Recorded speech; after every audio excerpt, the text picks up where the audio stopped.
It's a coming-of-age story about a young man in South Boston who is a genius, who is a prodigy, and who is taught how to cope with a number of things in his life by a number of different people. His best friend, this woman that he falls in love with. I think I got some of your pickle. This professor who is working with him.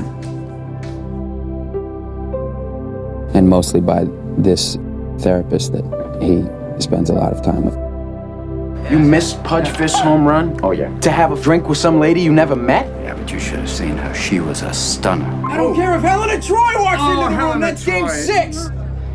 Because Wood drastically underestimates the impact of social Wood drastically underestimates the impact of social distinctions predicated upon wealth, especially inherited wealth.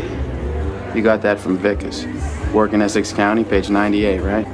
Yeah, I read that too. Is that your thing? You come into a bar, you read some obscure passage, and then pretend you pawn it off as your own idea just to impress some girls? Embarrass my friend? My boy's wicked smart.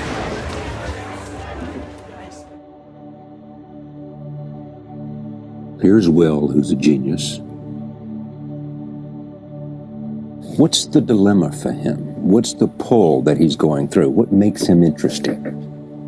Well, he's got a lot of problems that he's never really dealt with. I think what he's grappling with is that feeling of finally finding a home for himself, or something that's a substitute for a home, and not wanting to leave it, which is what South Boston and the greater Boston area are to a number of people. You don't find a lot of people leaving there who are from there.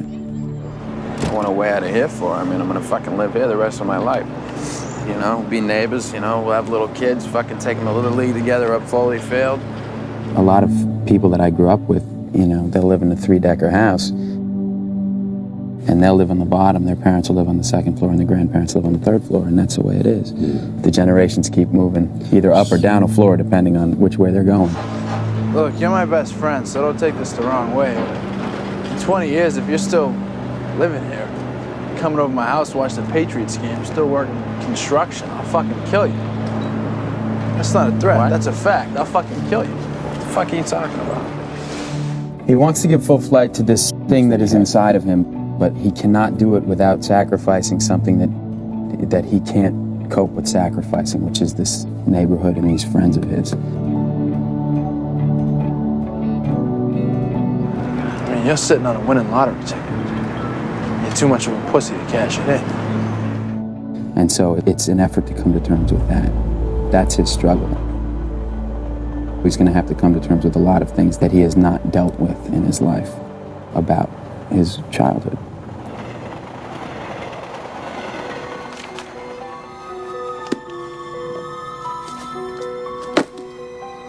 I read your book, and Mike was having the same problems that Chad, the stockbroker, was having. Absolutely right. Right on the button. Good for you, Will. It's touching. Where is it touching you? It's touching me down there. The music like owns you. It's like that house music. It's like bum bum bum bum bum bum boom boom boom boom. I'm nervous. Boom, you know, you start dancing. Boom, It's boom, just boom, yes. Sky rockets in flight. Afternoon delight. He's never had anybody who could get through this series of defenses that he can set up because he's so quick and so bright. Do you find it hard to hide the fact that you're gay? What are you talking about? What? And has a way of turning any attention or any focus onto somebody else and kind of brutalizing them with his intellect. Hey, afternoon delight. Come on, one dance. You really hypnotized me, you know. An absolute lunatic he is.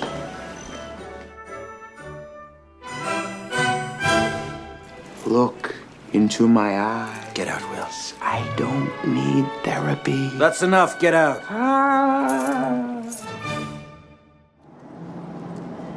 It's a poker game with this kid. Don't let him know what you got. He probably even read your book, if you can find it. It's gonna be hard for him to find. Hi, Will. Come here. This is Sean McGuire. Will Hunting. Why? Sean represents his first character who Will can't really get to on any level. Yeah, let's do it. I'm pumped. Let's let the healing begin. Would you excuse us? The very first scene with them is an attempt on Will to get after him at any level he can. Do you buy all these books retail, or do you send away for like a shrink kit that comes with all these volumes included? He asks him a series of questions that are just, he's probing and probing. He's just trying to hit one out of the park. Jesus. You want to read a real history book, read Howard Zinn's People's History of the United States. That book will fucking knock you on your ass. Better than Chomsky's Manufacturing Consent? You think that's a good book?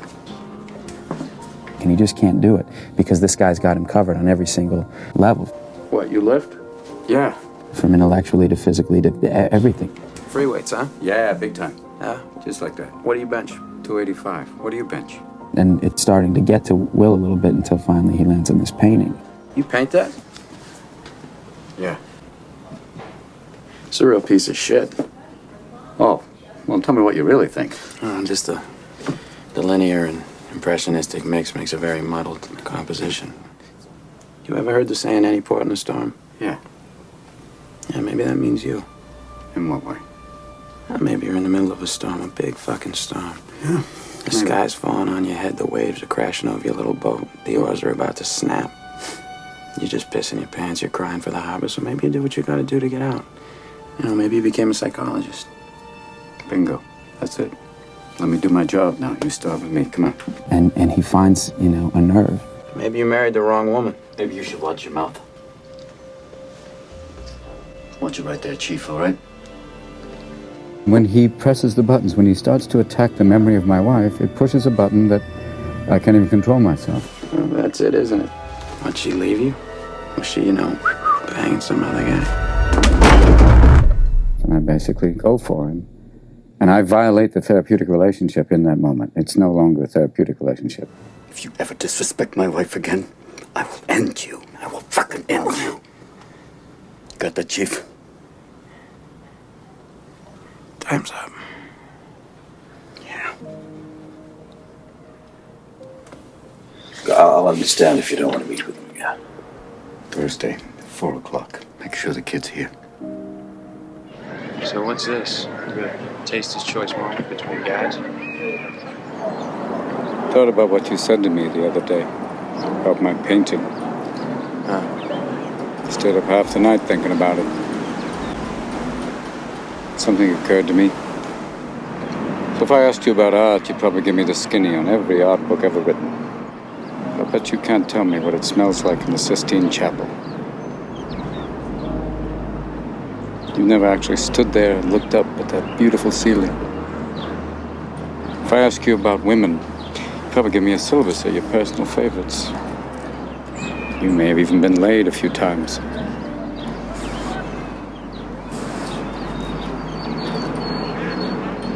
But you can't tell me what it feels like to wake up next to a woman and feel truly happy. He's saying that what you've chosen to exploit in my character is not a flaw. This relationship I had with this woman is not a character flaw. This was an amazing relationship I had, and because I had it, I've really lived. You don't know about real loss, because that only occurs when you love something more than you love yourself. I doubt you've ever dared to love anybody that much. But you're a genius, Will. No one denies that. No one could possibly understand the depths of you.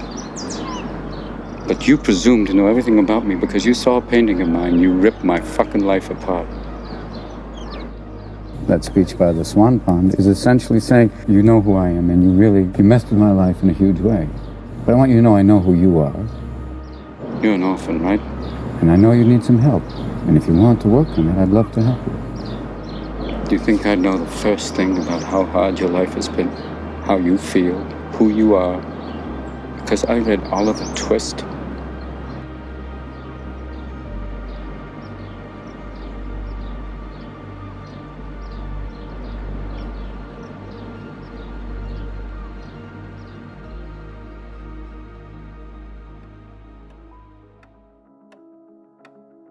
And then it just begins, this process of the two of them just talking, you know. First couple of times they don't even talk. It's a standoff, you know, where he won't even say anything.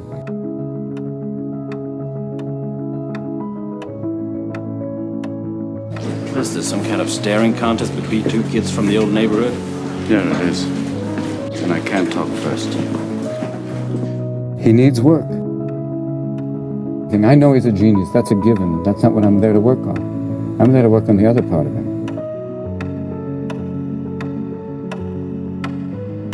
He needs it like anybody needs it. It just so happens that he's a genius and he doesn't feel like anybody quite understands him until he meets this guy. You know, I was on this plane once, and I'm sitting there, and then it works to a point where finally we ask him a few questions and he tells things. You ever been on a plane? No, but it's a fucking joke. It works better if I tell it in the first person. Yeah, it does. And then I start sharing a little bit of myself for some reason with him. My wife used to fart when she was nervous. She had all sorts of wonderful idiosyncrasies. You know, she used to fart in her sleep. I'm sorry I shared that with you. The reason probably is that in him you see yourself. She's been dead 2 years, and that's the shit I remember. It's wonderful stuff, you know? Little things like that. Yeah, but those are the things I miss the most. The little idiosyncrasies that only I knew about. That's what made her my wife. There's an interaction between our characters where as much as I'm working on him, he's reaching me because of in my character. He lost his wife. She died from cancer, and he's been pulling back from life. Oh, he goes ape shit, and 35,000 fans, you know, they charge the field. You ever think about getting remarried? My wife's dead. Hence the word remarried. She's dead. He's very guarded, and he's in his own way very cocooned. Well, I think that's a super philosophy, Sean. I mean, that way you could actually go through the rest of your life without ever really knowing anybody. Time's up.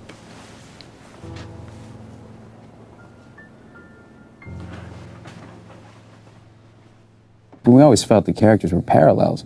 You know, they were both kind of stagnant when they meet each other, and because of this interaction, they end up moving on in a healthy way.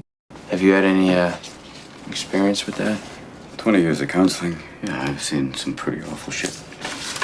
I mean, have you had any experience with that? Personally? Yeah. Yeah, I have. The most primal thing is dealing with his childhood. He has a long family history, of abuse. It's getting through, it's breaking through to that one place.